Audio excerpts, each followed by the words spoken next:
On October 13, 2019, in the quiet village of Ruinerwold in the northern Netherlands.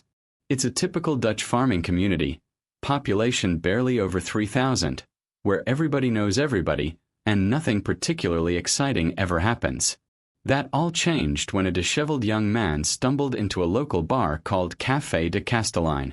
The bartender, Chris Westerbeek, immediately noticed something was off. The man looked disoriented, confused, and according to Westerbeek, like he'd been living in the wilderness for years. The young man ordered 5 beers and drank them quickly. His behavior was erratic. He seemed unfamiliar with basic social interactions, as if he hadn't been around other people in a very long time. The bartender became concerned and tried to strike up a conversation. What the young man revealed next would launch one of the most bizarre investigations in Dutch history. He told the bartender that he needed help. He said he had run away from a farm where he'd been living with his family in complete isolation. He claimed they'd been there for 9 years, hidden away from society, waiting for the end of the world. He said his father had told them that they were the only family left on Earth, and that leaving would mean certain death. But after years of questions and doubts, this young man, later identified as Jan Zon, had finally worked up the courage to escape. He wanted to see if the outside world really was as dangerous as his father had claimed. The bartender immediately called the police. Within hours, officers arrived at the remote farmhouse that Jan had described, located on the outskirts of Ruinerwold, hidden behind trees and dense vegetation, invisible from any nearby road. What they found inside would stun the nation. When police entered the property, they discovered something that seemed impossible in the 21st century. A family living in conditions that could only be described as medieval. The farm was isolated, set back from the road and surrounded by thick woods. From the outside, it looked abandoned. No signs of life. No cars. No lights at night. Neighbors who lived relatively nearby had no idea anyone was living there.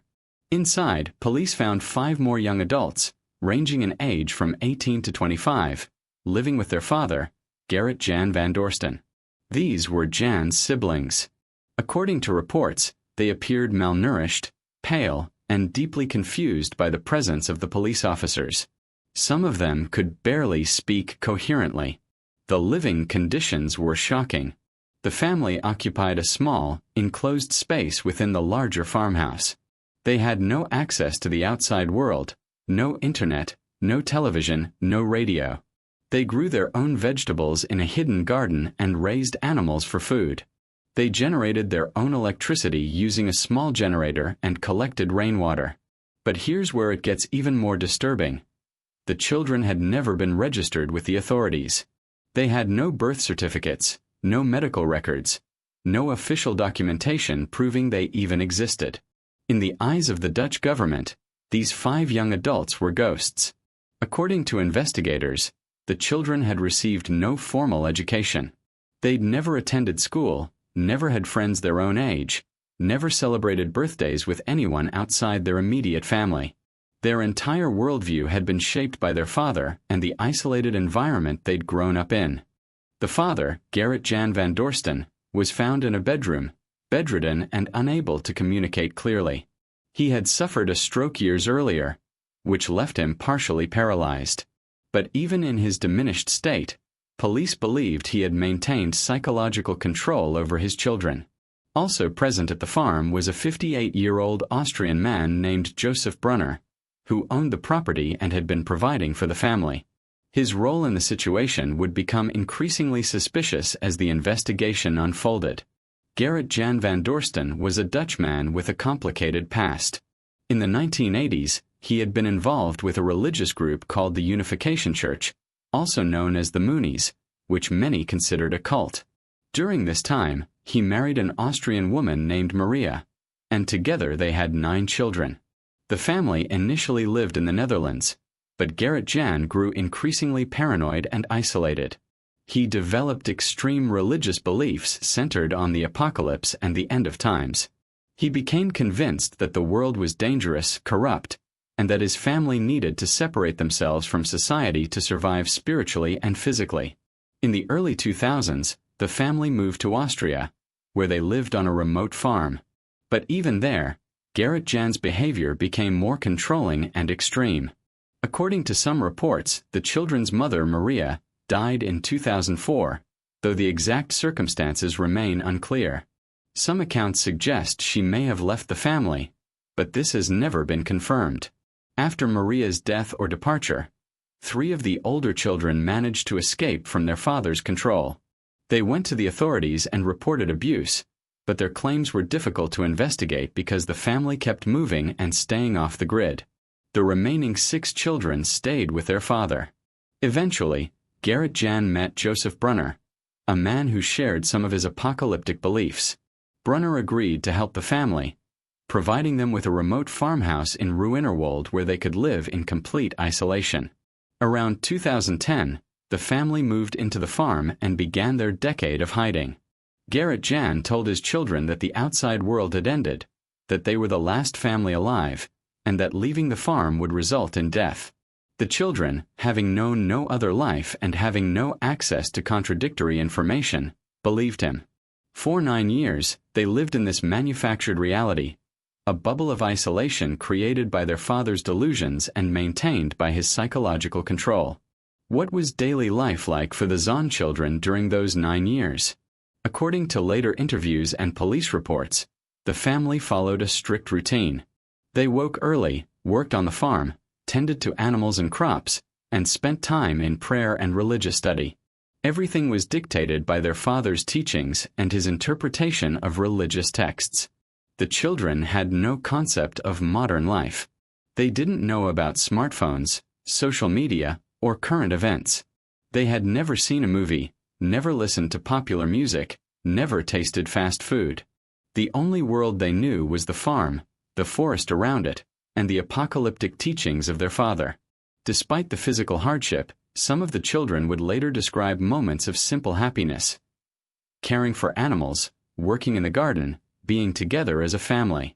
But this was always tinged with fear, control, and the constant specter of the supposed apocalypse looming over them.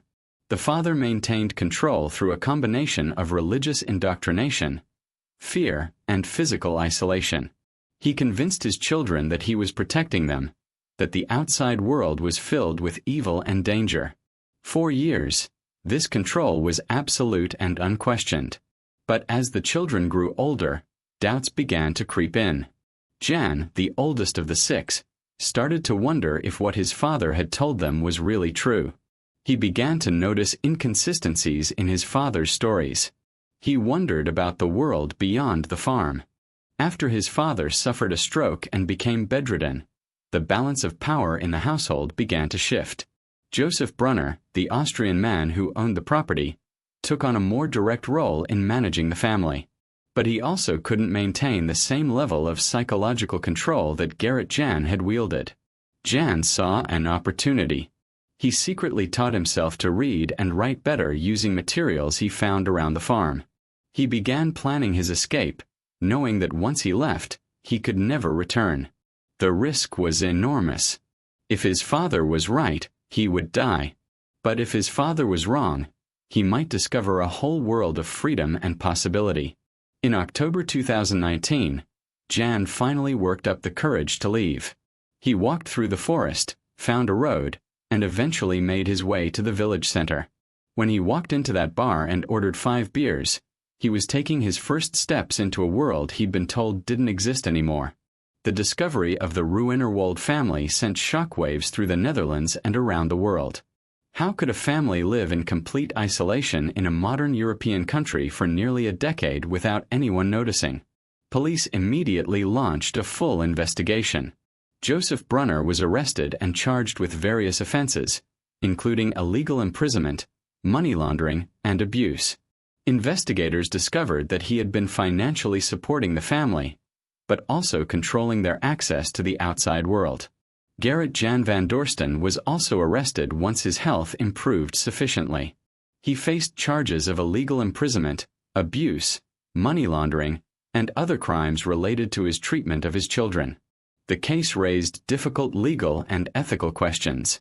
The children were all adults by the time they were discovered, but they had been imprisoned since childhood. They had no documentation, no official existence. How do you prosecute someone for crimes against people who technically don't exist in the eyes of the law? The Dutch authorities had to create birth certificates for the children retroactively, using DNA tests and interviews to establish their identities and relationships. This was an unprecedented administrative challenge. The three older siblings who had escaped years earlier came forward to provide testimony about their father's abuse and controlling behavior. They described a pattern of psychological manipulation, physical punishment, and extreme isolation that had defined their childhoods. Meanwhile, the 6 younger siblings had to be introduced to modern society. Social workers were assigned to help them adjust. They needed to learn how to use technology, how to interact with strangers, how to navigate a world that was completely foreign to them. For these young adults, everything from using a smartphone to crossing a street safely was a new experience. The adjustment was not easy. Some reports suggested that the siblings struggled with the freedom they'd been given. After years of being told what to do, when to sleep, what to believe, the infinite choices of modern life were overwhelming. In February 2020, just months after the discovery, Joseph Brunner went on trial. The proceedings revealed more disturbing details about life on the farm. Prosecutors argued that Brunner had been complicit in the imprisonment and abuse of the children. They presented evidence that he knew about the family's isolated condition and actively participated in keeping them hidden from authorities. Financial records showed that he had provided money and resources to maintain the farm, but had never reported the children to authorities or helped them escape. Brunner's defense argued that he was simply helping a friend who shared his religious beliefs. He claimed he didn't know the full extent of the abuse and that he believed the family was living on the farm voluntarily. In March 2021, Brunner was convicted and sentenced to 3 years in prison for illegal imprisonment and abuse. The judge found that he had knowingly participated in depriving the children of their freedom and had helped create the conditions that allowed their father to maintain control over them. Gerrit Jan van Dorsten's trial was more complicated. Due to his poor health following his stroke, there were questions about whether he was mentally competent to stand trial. Psychiatric evaluations were conducted, and the trial was delayed multiple times. In July 2021, Van Dorsten finally stood trial. Prosecutors detailed a horrific pattern of abuse spanning decades. They described how he had used religious indoctrination to control his children, how he had physically punished them for questioning his authority, and how he had deliberately isolated them to prevent them from discovering the truth about the outside world. The most damning testimony came from his older children who had escaped years earlier. They described beatings, starvation as punishment, and constant psychological manipulation. They painted a picture of a man who believed he was a prophet, chosen by God to preserve his family through the apocalypse, and who would stop at nothing to maintain that delusion. In June 2021, Gerrit Jan van Dorsten was convicted on multiple charges including illegal imprisonment, abuse, and money laundering. He was sentenced to 3 years in prison, though many felt the sentence was too lenient given the severity and duration of his crimes. The verdict was met with mixed reactions. Some praised the Dutch justice system for holding Van Dorsten accountable. Others argued that the sentence didn't reflect the decades of trauma he had inflicted on his children. Perhaps the most important question in this entire story is, how do you recover from something like this? The 6 younger Zahn siblings faced a monumental challenge. They had to learn how to function in a society they'd been raised to fear and distrust. They had to process the realization that their entire worldview had been a lie constructed by their father. Psychologists who work with cult survivors say the adjustment process can take years or even decades. The Zahn children had to go through what experts call reality testing, where they systematically confront and dismantle the false beliefs they were raised with. Simple things most of us take for granted, like making decisions about what to eat or what to wear, can be paralyzing for people who've spent their entire lives being told what to do. The Zahn siblings had to learn autonomy from scratch. There were also questions about their relationship with each other and with their father. Some of the siblings reportedly continued to have complicated feelings about Gerrit January. Despite everything he'd done, he was still their father, and they'd spent their entire lives believing he was protecting them. Coming to terms with the abuse while processing residual feelings of loyalty is an incredibly difficult psychological journey. The Dutch government provided resources for the siblings' recovery, including housing assistance, education opportunities, and ongoing psychological support. But money and services can only do so much. The real work of healing has to come from within. Some of the siblings have attempted to build new lives. They've learned to use technology, pursued education, and tried to form relationships outside their family. But according to those familiar with the case, it remains an ongoing struggle. The 3 older siblings who escaped earlier have tried to support their younger brothers and sisters through the transition.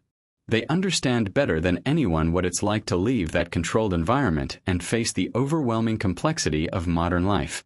The story of the Ruinerwold family is deeply unsettling because it challenges our assumptions about the modern world. We like to think that in an age of constant connectivity, something like this couldn't happen. But it did. This case reveals the power of psychological control and the vulnerability of children raised in isolation. It shows how easily reality can be manipulated when someone has complete control over information and environment. It also raises important questions about how we protect vulnerable people in society. The Zahn children fell through every crack in the system. They were never registered, never attended school, never seen by doctors. How many other families might be living in similar isolation right now, invisible to authorities and society? The Dutch government has since reviewed its procedures for tracking children and ensuring they receive proper care and education. The Ruinerwold case has become a cautionary tale about the importance of vigilance and the need for systems that can detect and respond to extreme isolation and abuse. As for the Zahn siblings, their journey continues. They're learning to live in a world that's both more wonderful and more complex than anything they could have imagined during those 9 years on the farm. Their story is one of resilience, courage, and the unbreakable human spirit's ability to adapt and survive. The young man who walked into that bar in October 2019 took a leap of faith into the unknown. He risked everything to discover the truth. And in doing so, he freed himself and his siblings from a prison they didn't even know they were in. That takes courage beyond measure.